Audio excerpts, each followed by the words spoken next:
Directly move on to and give the floor to Dr. Dorothée Vandamme. Madam, you have the floor.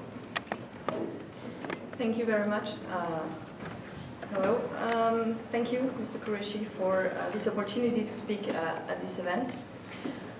I would like to start with an observation about the recent news about this terrorist attack in Pulwama, which has shown once again how much the situation is especially volatile and can be dangerous quite quickly.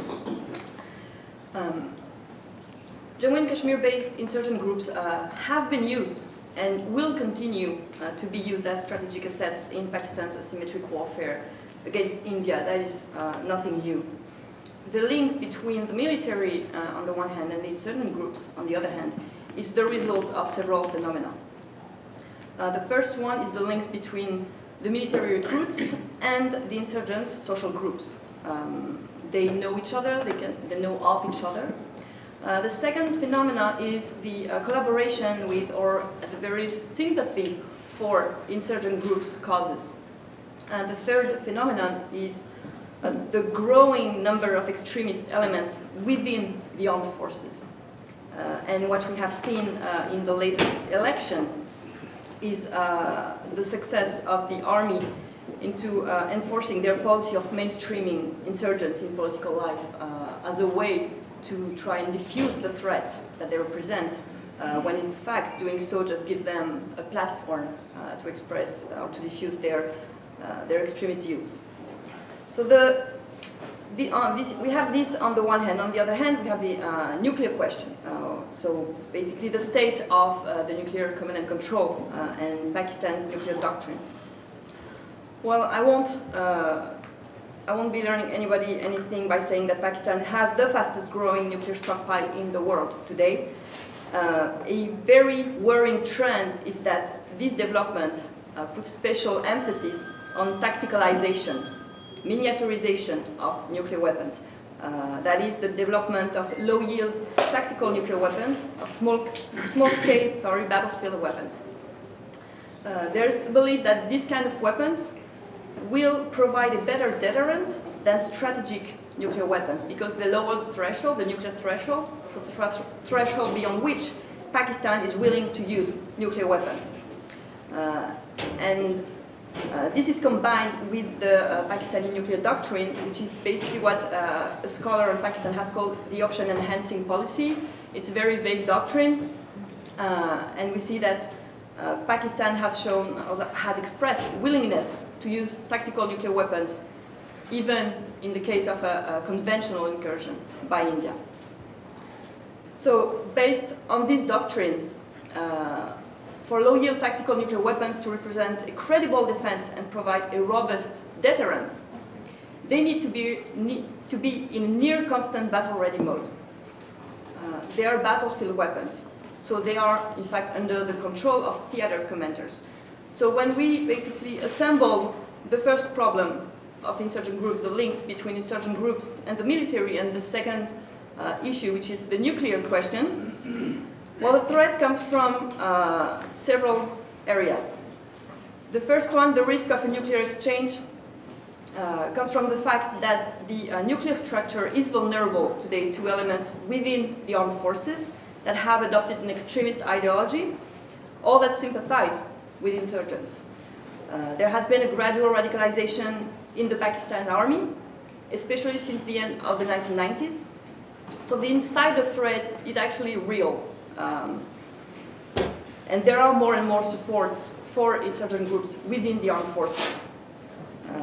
In fact, it's a general trend that social dynamics are going in the direction of further radicalization today. And the threat is at the same time within the armed forces and within the nuclear scientist community, which is also another social group that needs to be observed in this regard.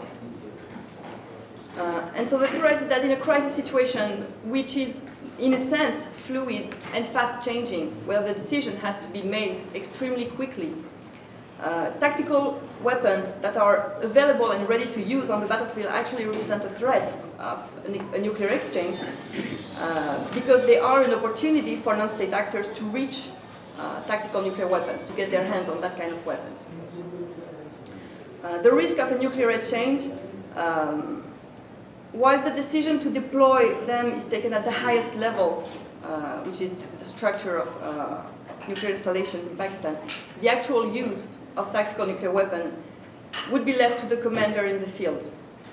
And in a chaotic crisis situation, this decision will rest at the mid-level theater commander. India has a strategic dilemma. It's facing this dilemma right now regarding this situation. The first one is how to retaliate without risking a nuclear war.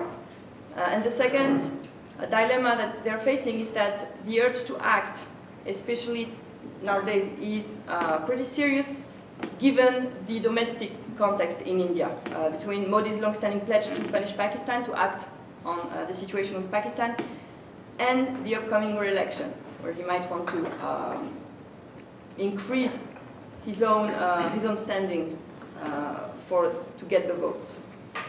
In terms of external reactions, two main countries we need to look at. It's the US and China.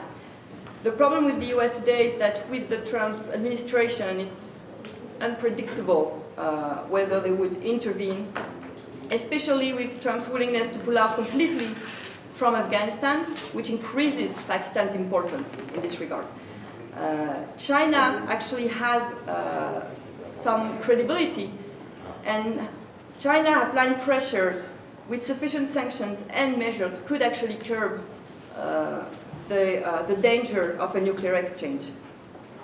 Now, with that not extremely optimistic view, I think we need to take into account something that is important about the military in Pakistan, is that their social capital, the image that they have in the country, is extremely important for the military.